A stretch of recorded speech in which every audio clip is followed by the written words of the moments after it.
Welcome to another episode of the Blathering Live. I'm Ken Napzok, and I'm happy to be hanging out with you here on a Monday. That's right. The new week is here. I know technically they start on Sundays. I've known that my entire life. It's just Mondays are the punch. And we're going to get through it together. It's just you and me today. Producer Steve is out on vacation. So now more than ever, let's show Producer Steve that we know how to call into the show in his name and in his honor. It's Advice Monday. Do you need some advice? Do you have some advice? At this point, I don't care. Either or. Maybe I need some advice. You can call in, make that happen. Of course, long-timers, regulars, you know how to call in. Become a channel member here, YouTube channel member, or become a Patreon supporter at patreon.com/KenNapzok. Any tier gets you in to call into the show and be one of our callers, our litany of regulars and newcomers. I love always getting new voices, but I love the regulars here. Regulars like Narcolepsy, Scarlet Wolf, Vulcan Nerd, Physics Buddy Joe, Brian Tiller's here, lead singer of the Moon Agers. Apocalyptic Roar is here. Kingsport Cal's here. Doesn't look drunk. I'm drinking water tonight. Professor Smart Things Addie's here as well. The regulars are checking on in here. So that's it. That's the show. That's all I got. That's all I got. Been working hard all day. And one of the things I was working on over the weekend is out and about in the world. If you're a Patreon supporter, you already got a chance to listen to it. I got a hankering to do some Saturday Night Napzok again. So I put one out there. And you can get it on Patreon if you're a Patreon supporter at any level. And you can also buy it on Patreon. They offer to, you can sell the posts. It's kind of weird, but it's on there. And it's also on Bandcamp. You can go down to Bandcamp. There is a link in the description of this show if you're watching live. If you're listening, seek me out on Bandcamp. You can also go to Bandcamp for some good Moon Ager songs as well. You can also get my comedy album on Bandcamp. Love Bandcamp. If you purchase there, most of the funds used to get the item go to the artists who make it, like me. So a lot of fun. I had a lot of fun kind of slipping back into the skin of Ted Jennings and the SNN crew. It is a look at America turning 250 Discourse Desk edition. So check it out if you don't, if you haven't already. If you haven't listened, let me know. I'd love to do more of these too. I miss doing Saturday Night Napzok, but couldn't keep it up at the pace I was going. So it's good to kind of find a way to get it back in here. Also, thanks to James Holmes checking in, 5 gifted memberships. Love that. Apocalyptic Roar says the commitment to say my name gets me every time. It's just such a good name, Apocalyptic Roar. RJ checking in. Hey, RJ, good to see you, old buddy. Checking in on Facebook. Kingsport Cal also with the gifted memberships there. We got some calls lined up, and we got some thoughts, question about thoughts on the World Cup final watch party.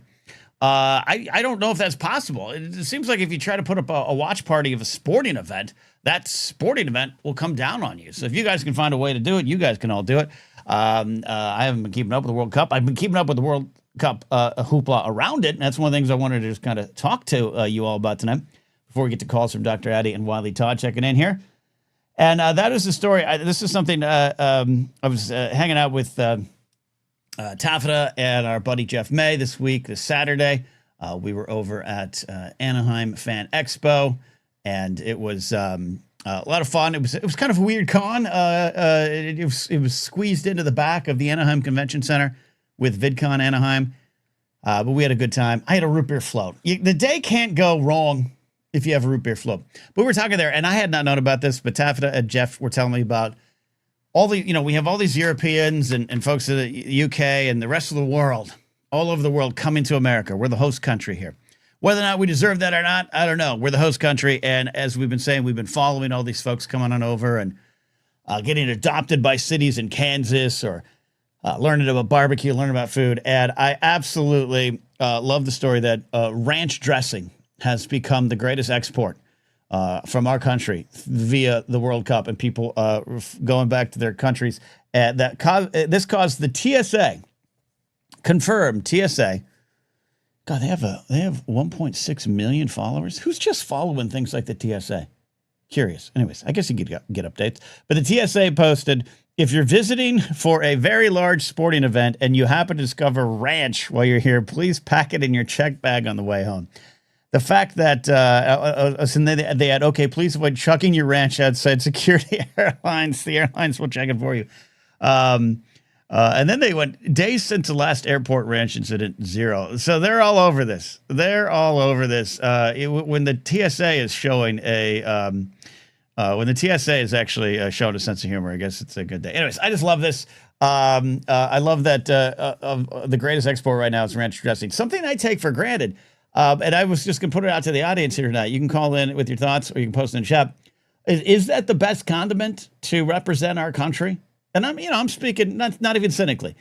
Not even cynically in the face of the Freedom 250 National Fair that is just pathetically going on the National Mall right now. What is that the condiment that will best represent us? Is that our legacy, ranch dressing? I don't have an immediate substitute. Fry sauce? I love a good fry sauce, especially if it's from Idaho. Maybe that could be it. So I want your thoughts on that as well. Also, we'll probably talk more about this on Thursday's show.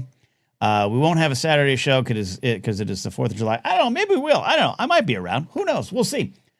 I need to protect my dog. I'm worried about my dog and fireworks. So I usually don't go anywhere on 4th of July. But, sometimes you want to have a social life too.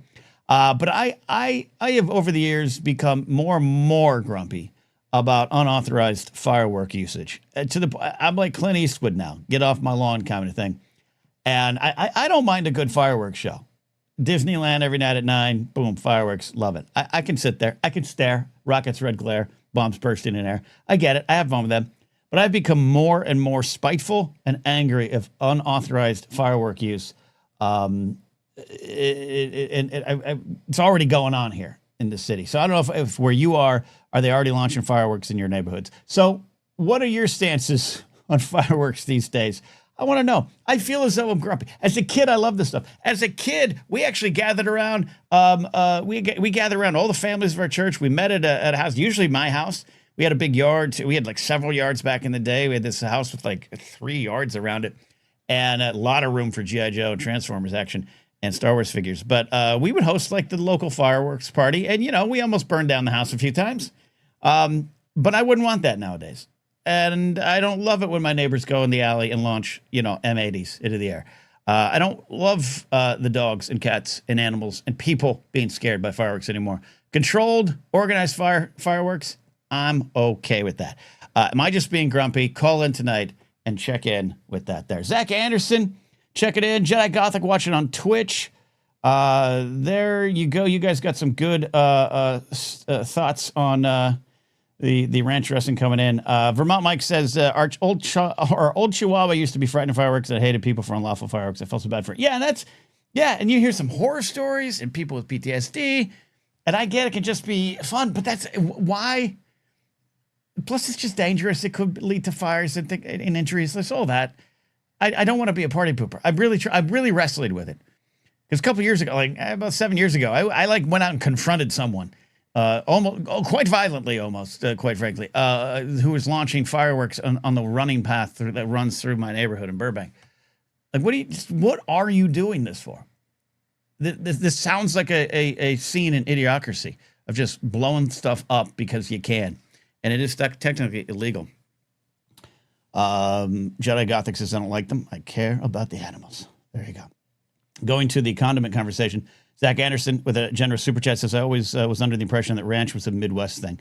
It is. Where is the origin of ranch? That's a good That's a good question. Let's find out where the origin. I don't know where ranch comes from. I would assume Texas. I'm not part of the no fun party, Cal. What are we doing? You go to the local community center for the fireworks show. I don't need it in my. Don't need it in my yard. Yeah, Addie, on Thursday we're going to do some chemistry fireworks. All right, let's take a call here. Wiley Todd calling in here. It's Advice Monday. Wiley, what do we got here today? How you doing? Good. How are you, Ken? How was your week?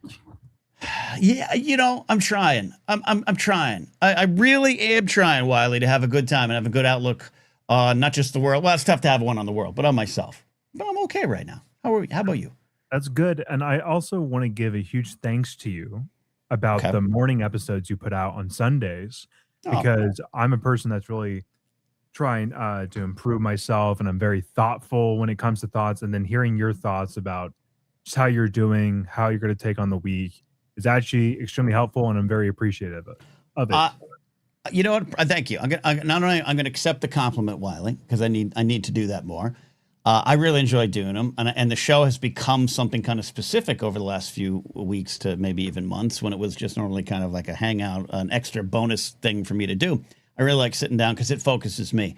And I mentioned it on this week's episode, but someone got up my craw. I immediately banned him from the channel. They're not someone I know, but they really got on my craw, calling it self-grandizing and just boring. And look, that might be the case for you. If you're listening, you don't like it.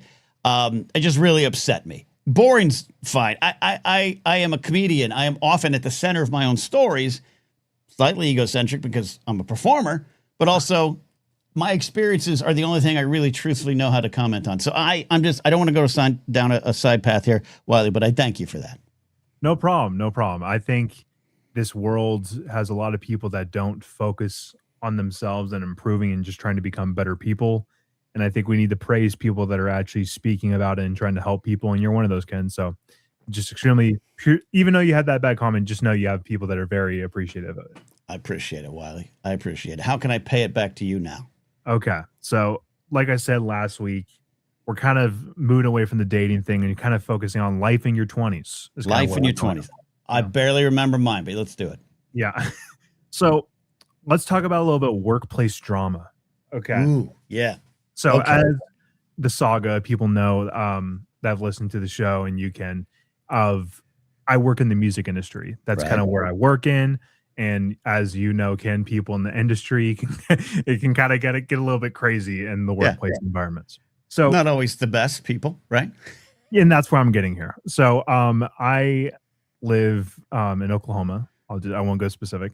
And I work at a music studio of a small team, maybe like 5 to 6 people, maybe. And there's usually there's people that are on payroll. I'm one of those, like 4 people on payroll. I'm one of the people on payroll. And then there's people that are like interns, contractors, things like that. Okay. So let me set the place. When you walk into this place, it's kind of like makeshift type of thing. It's a new building and there's tables, kind of everywhere kind of works in one central square, I should say. Is it like is it open? Is it open concept? Open? Yes. Okay. Yes, in a sense. Okay. So, but no one has their own area. It's just kind of what's open, you take. You take. Got it. And for me, I go in there and yeah, I can be shy. I can kind of not be talkative and stuff like that. And I want to be someone that I've always tried to fit in and have conversations and make friends. And as a kid, I was the person I went up to people and said, "Hey, my name's Wiley. Nice to meet you." Like that's the type of person I am. Okay. So when I'm at this place, I feel the complete opposite. And what I mean by that is I'm surrounded by people that we're not like-minded at all. And like, let's say like political beliefs are not the same. And they're using early 2000s language, which I don't agree with. Mm-hmm. And I feel like I'm an outsider there. I feel super alone. I feel like I'm a weird person. I feel like I'm back in middle school. And it's because I'll be there, I'll be working, and they'll be like, "Yeah, we were stayed up till like 2 a.m. playing this game together," and I'm over here just kind of like sitting here trying to do my work, and they're just like talking about how they hanged out, did these things and stuff like that, and it happens every day. And I talked to my parents about this and other people. It's like, "Wiley, do you want to be like those people?" I'm like, "Of course, I don't want to be like those people, but it doesn't feel good having to hear like all their buddies and I'm the outcast." Do you have any advice on how to, like, not saying to physically do anything, but like how to change my mindset in a way where I could, because I do want to be paid. I do like having a job. I do like having a job. I wouldn't say I'm closed-minded to getting a new job, but like right now it's just like, you know. Yeah. Michael McCarcel says he's dealing with something in the same ballpark as Wiley. Yeah, this is true because it leads to could lead to a larger conversation about how different generations view the workplace. And I know there's, a push to, work is work and protect your work-life balance. And I'm all for that too. But I also am of the mindset, especially back back in the day when I, was a security director and had a staff and had office management that I was with. These are the people that you spend your life with, whether you like to or not. These are the people that you spend your life with. And quite frankly, now I'm more lonely because of it, right? I love working at home. I don't think we all, if possible, you shouldn't have to go into an office. Mall security a little different. You had to go protect the place. But in your situation, I have been there. I have been there on the outside, and I really feel I don't want to be these people. I don't want to hang out with them to 2 a.m, but I want to feel like I maybe belong a little bit more. I want to feel that we are all not just on the same team, but I can be myself around here, give or take. So I have just given it time. When I first got to Screen Junkies, I was really off balance. I knew 3 or 4 people there. I knew the Screen Junkies team to a bit, but I was at a large office, and I'd be in meetings where I just felt that I stuck out like a sore thumb. I felt like I had no place there. No one would say hi to me. No one would acknowledge that I was there. I was learning a new side of a business I wasn't familiar with, and I felt it was part of my depression when I first started working there.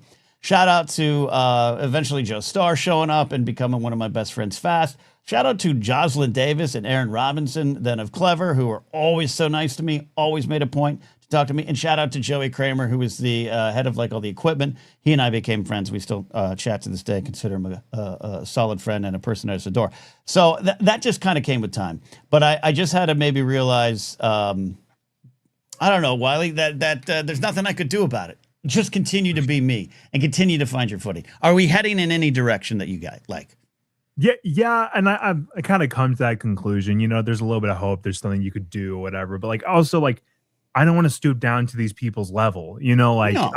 There's been weird, let's paint the picture a little bit more. One of the coworkers, they were drinking on the job. Next to me, they had a beatbox. Okay.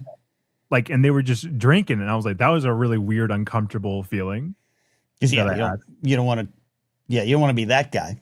Yeah. But also, you're drinking. So when you talk about workplace drama, has there been drama between them and you? No, but there's been some weird stuff, right? Okay, excuse me, I'm trying to say this in the most respectful way possible, but I'm not. Just know I'm coming from a place. I'm not trying to say it in a rude tone or whatever. But they'll make early 2000s gay jokes with each other all the time. Right. Makes me feel uncomfortable and stuff like that. And I just feel why are you making those jokes in the first place? And then I was trying to fit in and make a joke, not a joke, but I was I ordered food to the office one day. I was oh, there was a really cute person that was delivering the food. That's all I was said.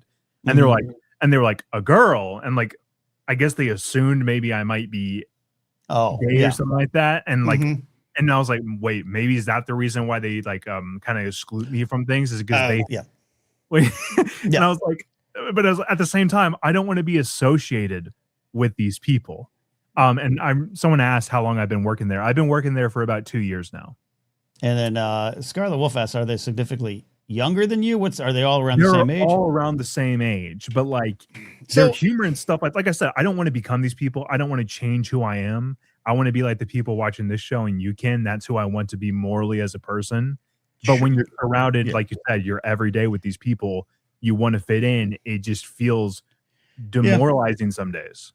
All right. So, okay. That's fuller context. And what I was saying was slightly different. That's just about getting along with your coworkers or finding your place there. This is how do you work? How do you make a living? And you hate the people you work with.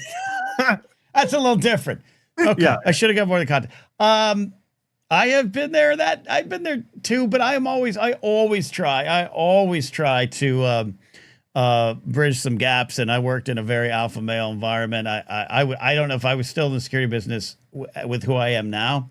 It wouldn't go as well. It wouldn't go as well for the people around me. I would not be as affable, and I would call them all in their, shall we say, early 2000s bullshit and their political stances, and surrounded by probably MAGA and everything. I would have been a little more tougher to get along with from their point of view. But then there becomes a power in just doing your job right and knowing that this isn't your final stop, Wiley. That's where I would go. Yeah, and that's kind of where I put my head down and get my work. But today, for instance, about them playing a game till 2 a.m. just was man, they wouldn't stop. And like I was seeing like next to them working, and then like the person next to me was kind of like just texting each other to a person across the room and texting, and I'm like, it probably wasn't about me at all. Sure, but sure. It just feels that way because of the environment, you know. Yeah. All right. Yeah. No, you got to bunk it down. Just try to at least make it work, and make everyone get along. You know, I would be nice, but yeah, I would know that it ain't you, and you're doing the right thing. And you're doing the right thing. That's the thing that keeps me together, is like shows like these where there are like-minded people, but also like at the same time, it's like, I don't want to stoop to that level. I don't want to change who I am. I like who I am. I've liked how I've changed and improved myself over the years too. So like, I don't want to stoop to that level, and that's kind of what keeps me going. So, yep. All right. I think that, keep us updated if you fist fight any of them. Okay. Got it. Will do. Will do. Thanks, Wiley. Again. Some good advice from Wiley and from all of you. I think. I think now I want to go back and change the way I acted. No, I always try to get along. I am always the gap bridger between a lot of friend groups. I can adjust. I can be affable. I don't want to ever be, too much, but I'm sure I am, and not 100% perfect track record of people loving me in the work environment. But you're stuck with them. Detective McCross is going to try to call in. We got Dr. Addy here in a second, and I still want your thoughts out there. Is ranch dressing the #1 condiment that we should be sending out to the world? Someone in chat, I'll have to look it up. Someone said Thousand Island dressing. I prefer Thousand Island. Who said that? I'm going to try to scroll back up and give you credit. Thousand Island dressing is what I prefer to ranch. There, Narcolepsy said it. Scarlet Wolf says blue cheese. I don't mind blue cheese, but if I'm going to get some bad dressing, I want to go Thousand Island. I'm usually not right now a boring balsamic guy. But actually, you know what? For dinner, I think I'm having a salad tonight, a little pre-bought salad, and it comes with ranch dressing. Anyways, let me know, and also your thoughts on fireworks, too. And we got Professor Addy. We'll let her explain it more. She says ranch is a universal condiment. It is. It does go on a lot of things. Can't put Thousand Island on as much as I'd like. Burgers, sandwiches, I've done that. Kingsmore Cow does not like a Thousand Island. Ranch isn't the #1 we can send out, but it's available. But it isn't available outside the state, so it might be who we are, says Brady. We're stuck with it like a bad coworker. The obscure SAS with another generous super chat. I really appreciate this, especially right now. Hey, Ken, hope you're doing all right. Hey, let's say I am. I was wondering if you have any pre-show rituals before you go on stage to do stand-up. Additionally, do you have any before you start recording a live show? That's a great question. Okay. Live show here, Blathering? No. Some of it might be lazy. Tonight I took some time. I was also working on Casualty Talk. We actually have Casualty Talk coming out tonight. In fact, the episode is 29% away from exporting. I can't load it up during this show, but you'll get a Casualty Talk breakdown of episode 2 of House of the Dragon's 3rd season. But I actually wanted to make sure I had the ranch story up, so I took some time. I wish maybe I prepped a little bit more. It's not what I like doing. I like being live and off the cuff. It is also a little bit of ADHD. It's also a little bit of just, I don't want to say laziness. That's not fair to myself. I just like feeling the energy. I love feeling the energy of live things. I love kind of not knowing where I'm going. So I just kind of slide in. But this is why, and we love producer Steve around here. I love working with Alden, love working with Joseph Scribshot, Jennifer Landa, all the folks. Like, I love, it's a good prep, and it's different for everyone. Joseph's got a lot of notes, got a lot of formatting done. He feels comfortable knowing where we're going. That works for folks. I like a spine, but I like to just be able to go off the beaten path. So that's in terms of live show. In terms of stand-up, that has changed over the years, and it's changed with my comfort with stand-up. Bigger shows. I got a big show in San Diego Comic-Con. Don't forget, Thursday night, July 23rd. We'll be doing comedy with Mark Ellis, Jen Sturger, and others. It is at the Yellow Door, 7 p.m. Thursday night, first night of Comic-Con. I will be down there with all of them. That's a little different. I'll know a little bit more what I might want to do. But I have leaned into this thing of I am a comic who knows what my bits are or knows where I might want to go, sometimes to familiar places.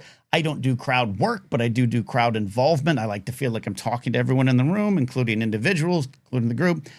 So it has become to my benefit that I slide into the shows as unaffected as I can be. In the past, I used to have everything in front of me. My worst stand-up set in my modern era of stand-up, the 2019 to now era, was La Jolla, 2021, I think it was, with Mark and Christian Ruvacaba came down there with us. And I wanted to just do a really good set and really be good there as Mark's feature and really show the La Jolla Comedy Store that I can do this.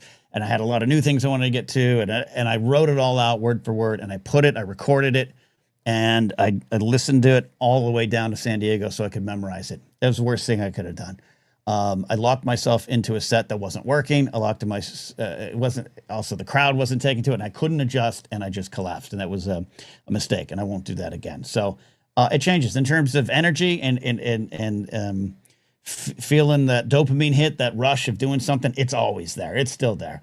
And I love right before you're standing off to the side of a comedy stage and your name's being called. And truthfully, I don't know what I'm going to say. Truthfully, I do not know what's about to happen. And I love that feeling now. I used to be afraid of that. So great question, Malcolm. Appreciate that.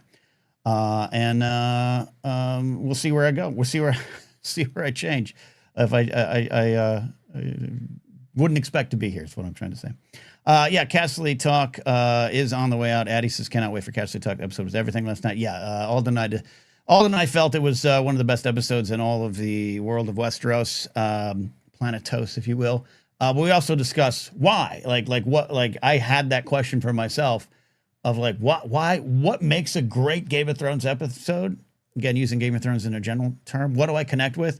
And why did this episode fall into that, but also felt different than some of the bigger episodes in the past that I've loved? So it's a good conversation. Mike is here. Mike Fink saying, Hot D, season 3, episode 2. What an episode it is. All right, so Vermont Mike, we'll get to Dr. Addy in a second here. Vermont Mike has a little bit of an answer. Ranch was created in Alaska, and the inventor moved to California, and the Hidden Valley Ranch name was created. Wow. That's great information, Mike. Alaska. Who knew? I do love good ranch dressing. You know what I think the thing is? Let's bring in Dr. Addy.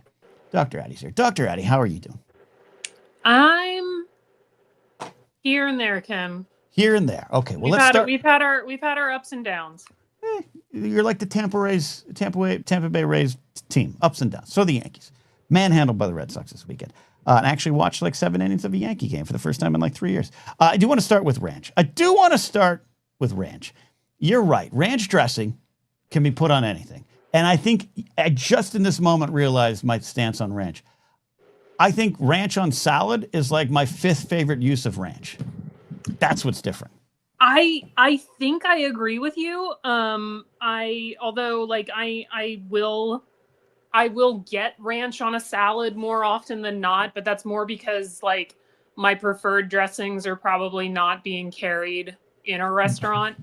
Like they're just very specific. Like I want this brand of this. Oh, so it's not even style. It's bread. Okay. Yeah. So I will go ranch on a salad 9 times out of 10 if I'm eating out, because it's a safe choice. I know what I'm getting. You know what you're getting. Yeah, that's fair. That's fair. But yeah, I don't think ranch on a salad is my favorite use of ranch either. Honestly, I like getting a cheese pizza and dipping it in ranch. Yes. It is so good. Probably my number 1 use of ranch. French fries in ranch, delicious. Chicken tenders in ranch, you're also hitting it, delicious. Yeah, like, you're hitting it. It's the universal condiment. There are more things that you can dip in ranch than I think that you can't dip in ranch. And I would love to know, maybe that is what is hidden. Carrot, vegetables. Oh, the veggies. Yeah, narcolepsy. Crudité in the ranch. Some crudité with Dr. Oz. Yes. Yes, celery. Oh, yeah. Now I'm actually hungry. I should have done. Vermont. Let's face it. Yeah. All of these things, I maintain, cake is a vehicle for eating icing. Correct. Bagels are a vehicle for eating cream cheese. Correct. A lot of these things are just a vehicle to keep me from drinking the ranch straight out of the bottle. Like TSA warns against. We've helped Vermont Mike. We've opened up Vermont Mike's world. He had the great information about where ranch came from. Mike Fink has some follow-up information I'll get to in a second. Vermont Mike says, I've never dipped pizza in ranch before. Now I have to. Mike. Oh, it's going to change your life. It's going to change your life, Mike. I'm going to tell you something. I don't want to be hyperbolic. I really don't. Yes, I think Addie's right. You might see the world for the first time after you have it. Mike Fink says, furthermore, it was acquired by Clorox in 1972 for $8 million and subsequently grew into America's top-selling dressing brand. Wow. So when I have ranch dressing, I have Clorox as well. That's great. Now, well, there you go. Ooh, Narcolepsy says everyone in my high school was obsessed with crazy bread and ranch at lunch. Yes, I don't have crazy bread as much, but it's kind of. Because when I get to the end of the pizza, I'll dip the crust in that. The tang. It's just there's also just nothing like it. Yes, and I think what's fun for me is this idea that all these folks come into our country and trying to ranch for the first time, probably being blown away by the fact that it's so versatile and that salad is, as we've determined, it's like 5th on the list. You just listed 5 things, so it's like 6 on the list. Yeah. I think there is something just like adorable isn't the right word, but there is something just adorable and like just, I don't know, eye-opening to realize, like, this thing I take for granted that I go to restaurants and get on the side of whatever I'm having, and it's just there in the cafeteria that I can get to put on whatever I want. Right. That, like, this is a thing that apparently they don't have in other places. Like, that's just that's an odd realization to come to at this point in my life. But I'm under the impression that peanut butter is the same way. Yeah, I was just talking with Alden Diaz today. He's got a friend from Norway, and they're like, peanut butter and jelly is just not something we do over there. And I was like, that's literally what I'm having for dinner tonight. That's what I'm going to live on in the next couple of days. Narcolepsy says, has anyone ever deep fried ranch and then dipped it in ranch? I think we need to now. Meta ranch. Now, I have... Inception ranch. Here you go. Here's another one. Deep fried pickles in ranch. It's basically deep fried anything in ranch might be the answer. That's true. Might be the answer. That is true. That is true. Man, I'm glad we've come to this agreement. I am too. And now it makes more sense. Condiment. It actually is now it makes more sense why people are smuggling ranch dressing out and trying to get it to the rest of the world. I want to know. They didn't come to America to eat our salads, Ken. Exactly. But I know, does this kind of like, like if I know California secretly has the highest ferret ownership, even though they're technically legal. But does taking all this ranch to the rest of the world where it's not readily available, does this mess up the balance of life, Addie? You're a scientist. Tell me the truth. Does this change things now? Do we now have ranch everywhere and the world balance is helped or hurt? I think it's helped because I think it brings us together as the human race in our love of something pure. I also think it's an incredible business opportunity for these ranch companies that were not exporting to these countries to be like, hey, maybe we should be exporting to these places. Is there, Vermont Mike, you're an answer man. I want to know, is there a reason that it's not readily available elsewhere? Is there a reason we can't get it out there? I want to know. It could be cost. I want to know. Brady says PB&J is what I introduced to everyone who isn't from the States. That blows my, I know it's because I was raised on it. I mean, literally for lunch today, I had an Uncrustable, raspberry jam and peanut butter. It was a great lunch. I know it's because we were raised with it. I just can't comprehend, like, what's going on out there. I know I love different food all over the world, but like you got peanut butter, you got jelly, and you don't think to combine them. I just can't. I don't understand that world, Addie. You got to help me understand. No, Ken, I don't think peanut butter is prevalent outside the United States. You're all, God, we got to get peanut butter everywhere. We got to send I think our European friends have gone to bed, but I am pretty sure that peanut butter isn't a thing in Europe. I need David McKay and James Holmes to check in here. I need to know why. I would love to know, especially, it's a sore subject, but potatoes in Ireland, fry them up, dip in ranch. God, it's just, we got to figure that out. Yeah, Gotta figure that out. I don't think it's that nobody has thought to put peanut butter and jelly together. I think that peanut butter is not something that is easy to come by in all parts of the world. Our cultural experts from the other part of the world, Brady says sesame butter is more common in China for what it's worth. Sesame butter. See, now I haven't had that. Maybe I'd like that. Vulcan Nerd says it's peanut butter in Japan. But, okay, but Vulcan Nerd, it's got to be something different in Japan. It's, you open it up and there's like fireworks inside. There's something different. There's like a pickled egg in the middle and it would all taste good. I don't know. All right. So part of it might be that apparently peanuts are they thrive in warm, sunny climates with loose, sandy soil, so they might not be growable in a lot of parts of the world where peanut butter is not prevalent. And for the same reason that they don't ship ranch, they don't ship peanut butter. Okay. I don't. All right. I wonder, see, when she was alive and her sister was alive, my grandmother used to send back American jeans and some food items, I'm sure, but American jeans to to her sister in Chernobyl. So maybe we're all sitting on a fortune here. Maybe that's how we can make our ends meet. Smuggling wet ranch dressing there. I know you didn't finish Stranger Things, but that was one of the plots of when they were in Russia trying to rescue Hopper. Was they had crates of Levi's and crates of Jif peanut butter in that church that they were smuggling in and out of Russia. It was a real thing. Yeah, it was a real thing. I was witness to it.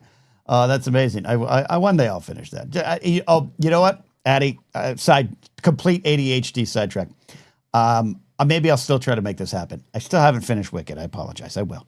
But I was in the grocery outlet Bargain Market yesterday, picking up some food items for the week, and I got some bread, some peanut butter and jelly. I gotta go lo-fi this week. Not a lot of fancy foods around my house this week, but there was on sale, I think like $2.95, a box of Wicked cereal. Was it the Glinda cereal? It was the Glinda cereal. Oh, Ken, that cereal's so good. Okay, I might have to go back. The Alphaba one is terrible, but the Glinda one is really good. It's like Kix or like Captain Crunch Oops All Berries. It's so tasty. Yes. Okay. It's so tasty. The Alphaba one is crap because they made it taste like a caramel apple, but the Glinda one is delicious. Okay. All right. I'm going to give that a go. We got some updates here. Vermont Mike says, hey, so simply because the flavor profile doesn't fit Europe, but now they know it's a good thing. Things will change forever. So maybe that's why. And then Mr. McClunky has a question for the ages here. Addie wants your opinion on it. And chat, I need your opinion on this too. Should a bottle of ranch be next to ketchup and mustard on the restaurant table? I say yes. Absolutely.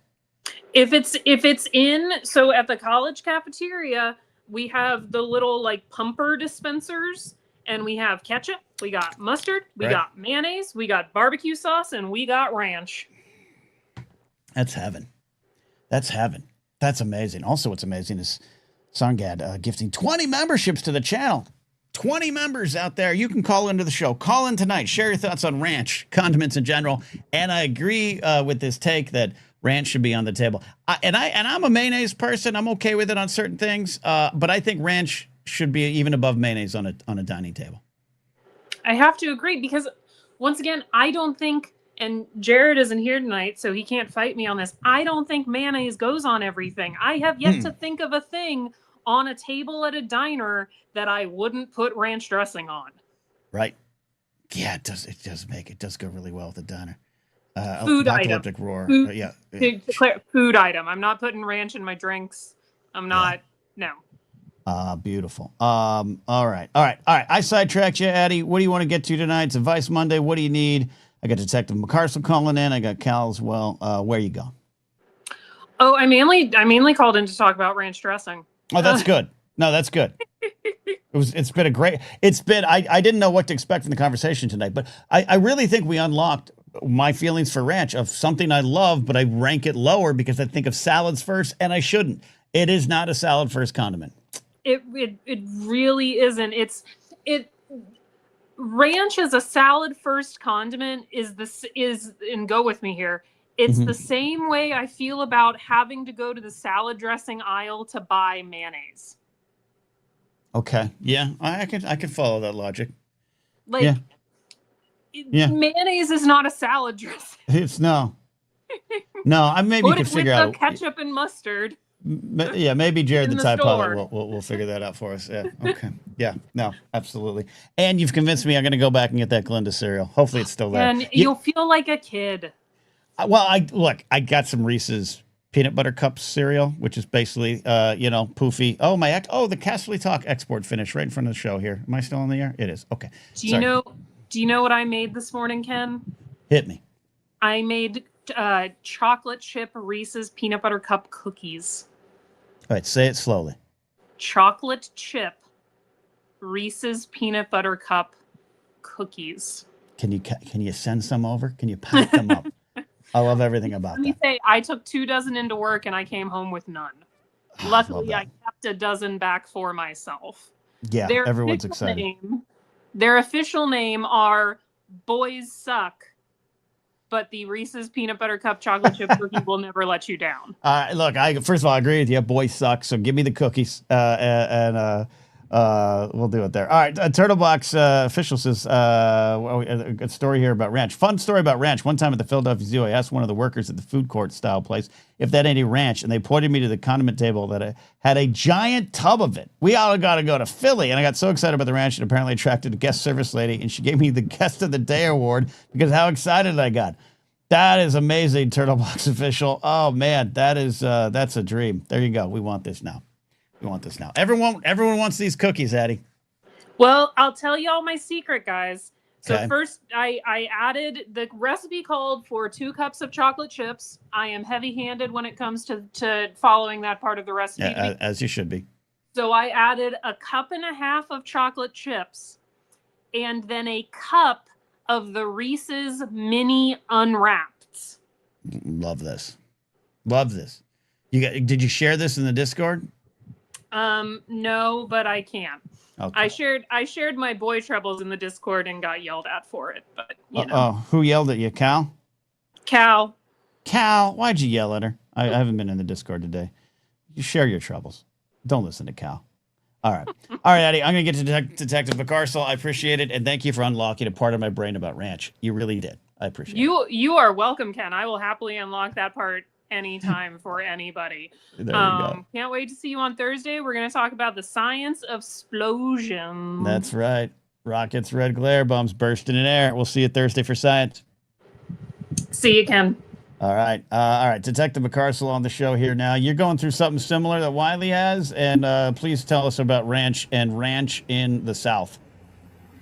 I have no thoughts on ranch other than it's my fiance's favorite thing in the world. Okay, so you live with it. Apologies if I don't sound great right now. I just finished eating peanut butter out of the jar like a gremlin. Ooh, what kind of peanut butter? That's the way to eat peanut butter, over a sink. Not for any health reasons, but it's the reduced fat Jif. Mm-hmm. It's got a different texture and it tastes a little bit different, and I love it. I could sit there and eat the whole goddamn thing. Yeah, you know what? There was a while I grabbed. They sell like the individual little packets. You get like a 6-pack of them. Yeah, just a spoonful of peanut butter. It's great.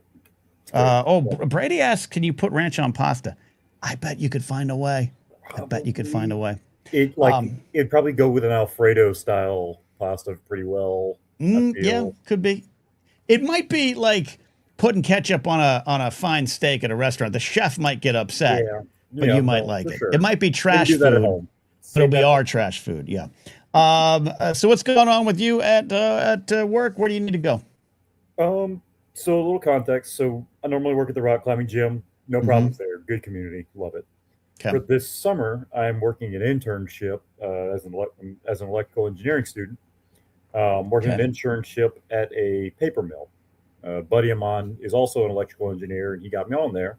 And it's just north of Baton Rouge. And so Baton Rouge is kind of a purple-ish city at best. Okay. Everything outside of it is pretty deep red. I would imagine so. South Louisiana. I've lived here my whole life. I've been around these people, so it's not much of a culture shock. Mm-hmm. But this is the first time I've dealt with these people in a workplace environment. And to put it simply, most of them would get along with Cal's neighbors. Gotcha. For those that don't know the story, they're not good neighbors. Yeah. There's been some words said and comments made that I won't repeat. There are Trump stickers on toolboxes all around that place. But there's definitely been a few words very specifically said in my presence, and they weren't directed at me. They don't know me. These are just fucking guys saying awful shit because they can. Right. So how are we gonna get you through it? Yeah. I'm torn because I know it probably would do me no good to go to HR. Not necessarily that HR wouldn't care, but I don't think they would do anything about it, nor do I think them trying to do anything about it would actually yield any kind of results. These people aren't going to change, and I'm not going to be there forever anyway, so I don't know if it's worth rocking the boat. Because I might fully work there one day, but it wouldn't be for long. I'm not going to be around here forever. Yeah, no, I get you. It's a tough spot we all might be in. I want to change the world around me, and sometimes that involves changing the culture. You're automatically going to be in a tough spot, and then is it worth it for these individuals? It's not going to necessarily change the world. It might, it could, but you might be facing some actual real danger, some actual real problems, and I get it. And I wouldn't fault you for powering through, and I think we'd all support someone like you going, hey, everyone, no. And yeah, who knows? The HR person might be like, "What's wrong with M words?" Who knows? If you're just getting through it, and again, that's what I talk about going back to. If I was to go back, God forbid, if I did, but just if I was to go back in time to where I was in the security industry, it just attracts a different type of person, a different outlook on the world. I get it. Good people there. Met some of my favorite people there, but yeah, there's also just those things of that you could just. Without knowing it, you can really be aiding and abetting some bad behaviors that maybe you don't want to be a part of, and that's the starting point. You're not a part of it, and two, maybe eventually they're just not comfortable saying around you. I don't know, but I wish if I could go back, I would have. There would have been a little. I guess the key is finding the right way to tisk, right? The right way to be like tisk tisk tisk.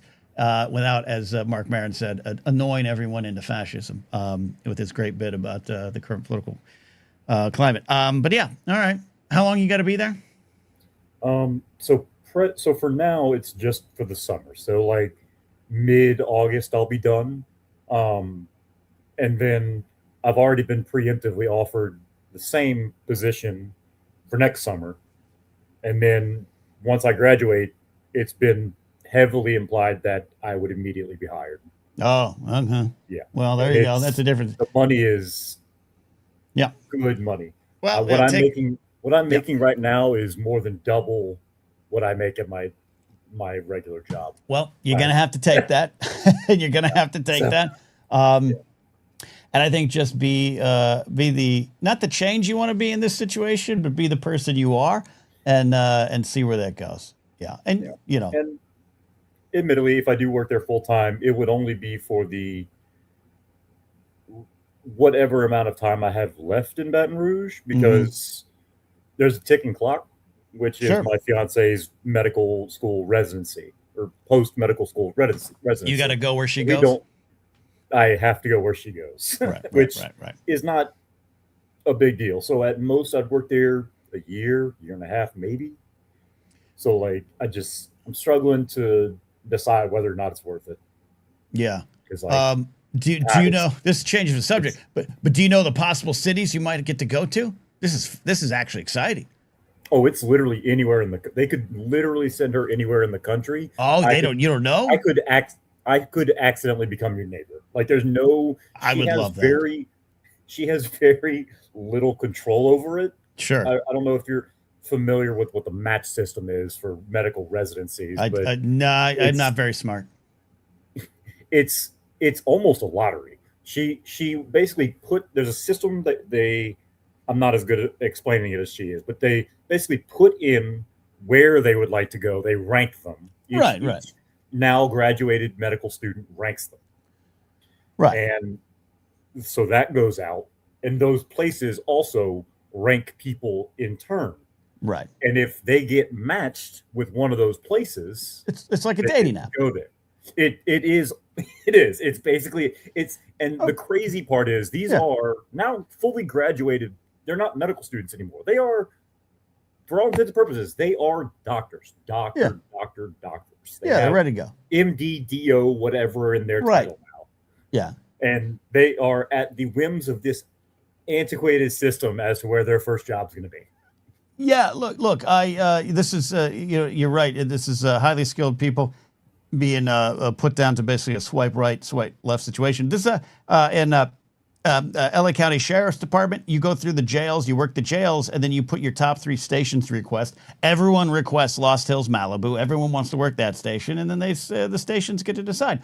LAPD Metro. If you're on SWAT. If you're up for being on SWAT, they put your picture in the locker room, and if like 7 days go by, I forget what the actual time frame is, but like 7 days go by and no one puts a red X on it, you're in the SWAT team. So you know what? All things boil down to a game in life. Yep. The craziest part is that as a resident, they make minimum wage. Yeah. Again, these are literal doctors. They make minimum wage. And they're some of the only people in the country who don't make overtime, even though they're required to work more than 48 hours a week. There you go. I do like Turtlebox. Turtlebox pointed out a truth here. Turtlebox official says, lottery implies you win something. I wouldn't call having the potential to live to cut Napzok a win. You would be hearing Chihuahua barks most of the day and hearing a man make clicking sounds to squirrels. Well, then I wouldn't want dogs. It's fine. It's fine. There we go. Yeah, Physics Buddy Joe says gamification of life is part of the inshinification. Carried on there. Well, Mike, I appreciate you calling in, and I wish you had more thoughts on ranch. We got to get you to get some real thoughts on ranch, man. I'll try to come back with more thoughts on ranch. All right, thanks, buddy. Good to hear from you here. All right, we're having a lot of fun here tonight. Wide open forum on questions, advice. This next caller, I don't know where this is going to go. We're going to find out why he yelled at Addie, and more. And what's his thoughts on ranch and ranch on casserole. Kingsport Callis here. How you doing, buddy? How you doing, Ken? I'm doing good. What's going on? What's going on? Nothing much. I do have an update with the whole neighbor thing, but okay. Ranch, not a fan of. I think this has came up before. Yeah. We talk about food a lot here. We talk about food a lot. Yeah. But I've always said that I'm a Caesar dressing guy. Okay. I think that everything, well, maybe not the pizza, but everything that y'all said about ranch could be said about Caesar. Caesar? Okay, this is controversial. I don't think you can dip pizza in Caesar. I have not tried it, though. Sell it to me. Well, like I said, except for pizza, I never really tried it. But just a little background on Caesar. Caesar dressing was invented by Caesar Cardini, an Italian-American restaurateur who created this dressing in Tijuana, Mexico. Okay. In 1924. So he's an Italian-American. Right. Who create Caesar dressing in Tijuana, Mexico. So, I love this. Let's all go to Tijuana now. So yeah, but I'm not a ranch guy. Like I said, ranch is mainly mayonnaise. I used to make ranch in different restaurants. Right. I don't know what's in the ranch packet, but you take a bunch of mayonnaise and you dip in one or two ranch packets and you whisk it together, and there you go. There you go. So you basically it's 80%. Okay. Mayonnaise. Scarlet Wolf backs your pizza dipped in Caesar is not actually bad. She didn't say it was good. She says it's not actually bad. But I might never tried it. You've never tried. Okay, but you just see Caesar's. It's a good dressing. I do like a good Caesar salad. I'm a big fan of Caesar salad. I want to be clear. Well, here's the thing I like about Caesar dressing is that I make a Caesar wrap, which is basically I like a Caesar wrap, which is basically a Caesar salad wrapped into a burrito. You see what I'm saying? Okay, I do see what you're saying. Basically that. But Caesar, I mean, I can dip chicken tenders in it. You know what I mean? I'm not a big fry person, so I don't know. But I just like the taste of Caesar, and I like to got some Parmesan in there. Ranch is just, I don't know. Ranch flows like the river, like the Holston River here in the South. I mean, you put it in casseroles. You can put it in pasta. Somebody asked, you can mix it around in pasta, something like that. I mean, people would actually literally drink it if they could, or mainline it into their mainline. That's how much ranch is abundant here. All now, right. there's people that have Hidden Valley Ranch packets because you don't have to refrigerate them. They keep them in their purse. My mother used to keep hot sauce in her purse. Yes, but I've been what? No, keep going. I'm also someone in chat. Physics buddy Joe said there's a pizza wrapped Caesar, and I just found a picture of it. Oh God! Look at that. That looks good. Okay, that looks really good. It's like for those in the audio version, imagine a pepperoni pizza taco shell with Caesar salad in the middle. It's got chicken in it too. See, it's got chicken. This works. You know why this works? Because this basically it's like having when you get dinner rolls and a salad to start your meal. Now you're just adding cheese and pepperoni. This is all good. I wouldn't have thought about this, but I'm on board for this. Okay. Good job, Physics buddy Joe, bringing that in the conversation. Yeah, I mean, there you go. Caesar can be used on pizza. Okay. Apparently, some restaurant does it. But you know what I mean. I just think my second would be Italian. I like Italian. It goes good with sandwiches. I like Italian. Yeah. You know what I mean? I just don't get the whole ranch thing. I never have. Okay. Like I said, it's no one's asking you mayonnaise. to. Yeah. I just can't get on board with it. I get you.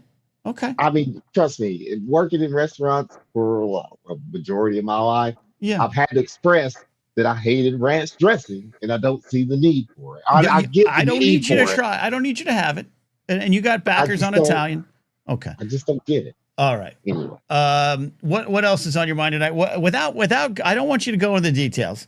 We don't need Addie's Dayton Life public. She doesn't want the story has ended on air. But what are you doing yelling at her in Discord? No, I didn't yell at her. And I'm not going to put anything out there about what Addie said on Discord. But I was just trying to. Anyway, I think Addie's a cat, and I've always thought she's a catch ever since she came on here.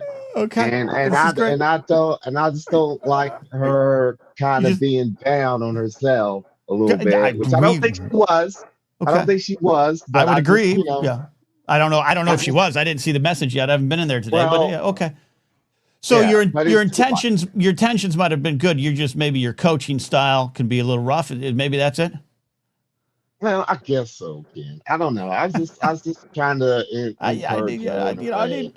Don't need to worry. No more. And let her know that this community cares about her. You know what I'm saying? This community does care about Dr. Addie a lot. Absolutely does. And we care about every one of you. And we care, believe it or not, Cal, we care about you. I don't understand why, but because you're would be concerned that the 4th of July I'm off and I bought a gang of fireworks. Well, see, you're part of the problem. You're going to get drunk and launch your fireworks, Cal?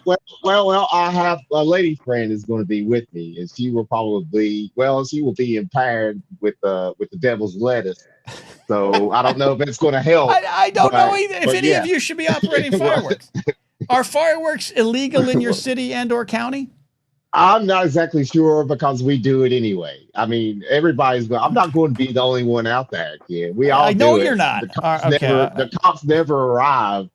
I have a subdivision close to me full of rich people that as soon as it gets dark on the 3rd and the 4th, they immediately start lighting extravagant fireworks.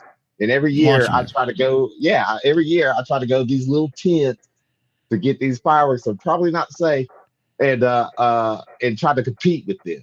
All right. So yeah. Okay. So I found this out, and I nowadays, even without AI, I don't trust search engines. I just don't think. I don't know if we're getting the truth here. But I'm just going to read what I got here. You tell me. The source is from kingsporttn.gov. Fireworks are not legal in Kingsport, Tennessee. It's illegal to manufacture, possess, sell, or discharge consumer fireworks, including sparklers, anywhere within the city limits.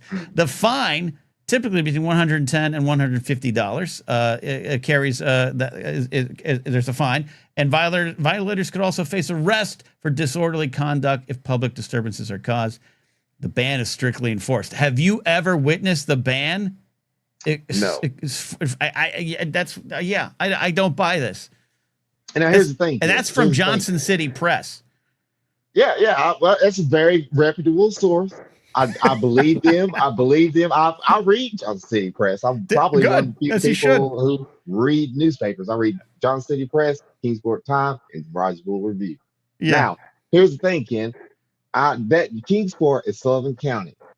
Now, I live in a different county, which is close to Kingsport. I've lived in Kingsport a long part of my Okay. life. So, But I live a hop, skip, and a jump in Kingsport, which is why my name is still Kingsport Cow. yeah, okay. I get the different county. technicalities. Okay. All right. Some So of this I don't information is from know what 2020. that The fine can be high. I'm just telling you, even when I was in Kingsport, we still lit fireworks So- on the street. Okay. You know, it's a little different here because I'm in the country. All right. So let me ask you this. I'm not here to judge you a little bit. What joy do you get out of these fireworks? And no wrong answer. I just want to know. I started the episode being pretty grumpy, and I'm still going to be pretty grumpy about this. I wouldn't want you doing this next to my house. What do you like about it? I like the spectacle. I like lighting something on fire. Mm-hmm. I like watching. You know, they're pretty, Ken. They don't last that long. Kind of like a lot of things in life, anyway. But yeah, they're it's just fun to do, and there's an element of danger. Yeah, you know what I mean. Do you get a dopamine hit from the danger? Is there a rush guess. like me taking a comedy stage? You get that rush of adrenaline? Yeah, but it won't be the same as that. I actually know what you mean by that when you do something live in front of people. I've experienced like right. Okay, but I wouldn't compare it to that. Okay, but Cal, and by the way, I'm sending nothing but good vibes to your illegal firework party.